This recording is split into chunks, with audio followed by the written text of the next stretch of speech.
لە ستۆدیۆی فستیڤاڵی فیلمی کوردی مۆبایلەوە سڵاوتان لەبێ.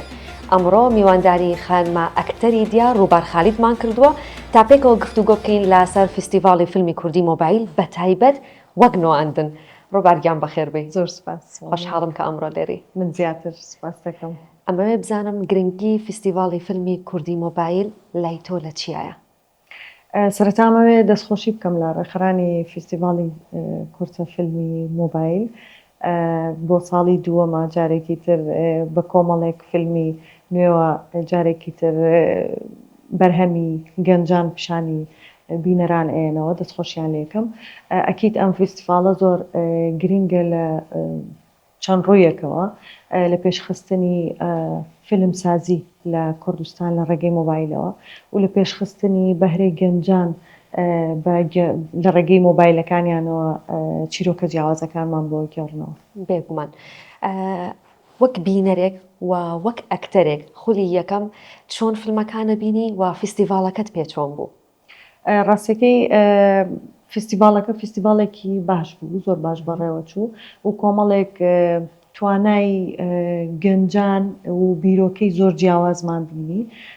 بەگشتی فستیڤاڵێکی جوان بوو، دەستخۆشیان لە یەکەم و بە هیوام بەردەوام بن لە پاڵپشتیکردنی گەنجان. زۆر باشە.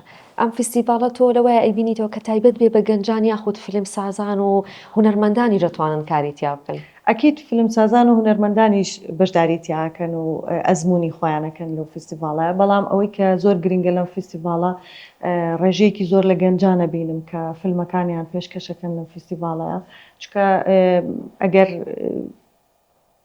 بەڕاستی قسە بکەین زۆرێک لە گەنجان پاڵپشتیان نییە بۆ دروستکردنی فیلمەکانیان، بۆیە لە ڕێگەی مۆبایلەوە کە هەندێک فیلم لەم فستیڤاڵایە پێشکەشیان کردووە و فیلمەکانیانمان بینی و توانای جیاواز و تاقی جیاوازی تیا بوو، بەڕاستی پاڵپشتێکی زۆر زۆر باشە بۆ گەنجان کە ڕەنگە لە پێشوە خەونێکیان هەبوو بێ یا پرۆژەیەکیان لە مێشکا بوو بێ یا چیرۆکێکیان هەبوو بێ نەیانتوانی بێ دەستیان بگا بە ئامێرەکانی دروستکردنی فیلم یان ئەزمونێکی وایان نەبوو بێ کە هیچ لایەنێک نەبوو بێ پاڵپشتیان بکە.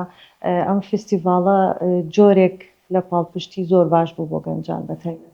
زۆر باشە. کاتە با بزانم ئەگەر لە فستیڤاڵی فیلمی کوردی مۆبایلە بیرۆکەیەکی باش، کارەکتەرێکی جیاواز پێشنیار بۆ تۆ بکرێ وەک نواندن، ئامادەی کاری تیا بکەی؟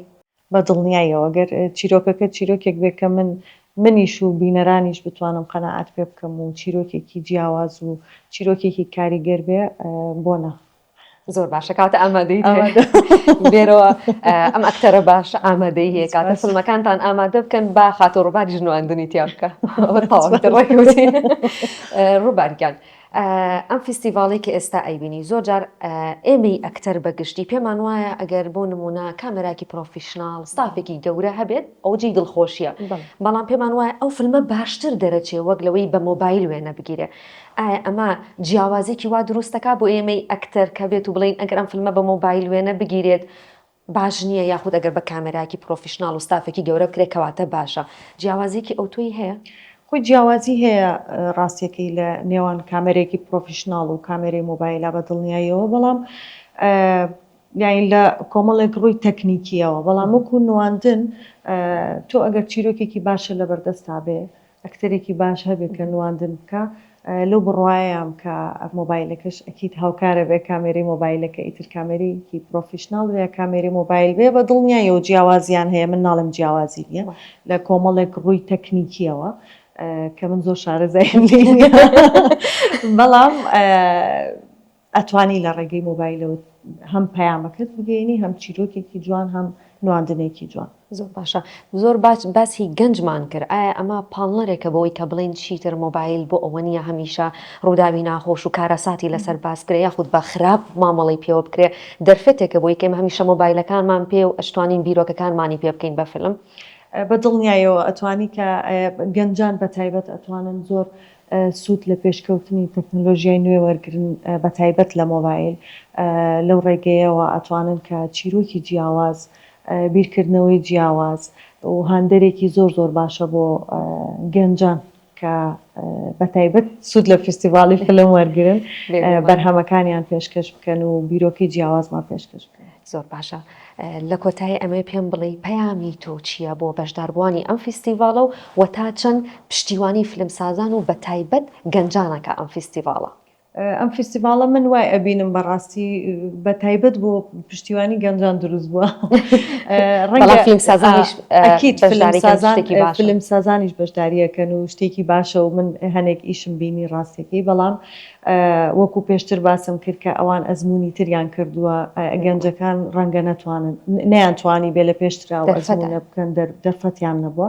بۆیە پەیامی منەوەیە دەستخۆشی لە ڕێکخەرانی فستیڤاڵەکەکەم ئەم فستیڤاڵە زۆر گرنگە بۆ هاندانی گەنجان بۆ ئەوەی کە چیتر خەمی ئەویان نەبێ مەسەلەن ئامێرەکانی فلمسازی یا بەتایبەت کامێرایەکی پرۆفیشناڵیان لەبەردەستانە بێ، ستافێکی پرۆفیشناڵیان لەبەردەستانە بێ بۆ دروستکردنی مۆبایل. پاڵپشتێکی زۆر باشە بۆیان کە سوود لە ئامێری مۆبایل وەرگرن بۆ دروستکردنی فلم و هانیان با بۆ زیاتر گەڕان بە دوای چیرۆکی جیاواز و سەر هەڵدانی بیرۆکەی نوێ و بیرۆکەی جیاواز بۆ گەنجان. بێگومان سپاس بۆ ئامادەبوون و ڕووبارگیان بەو هیوان پێکەوە بینەری فیلمەکان بین لە ڕۆژانی فستیڤاڵە. ئەمڕۆژ گفتوگەکانمان کۆتایی پێهات.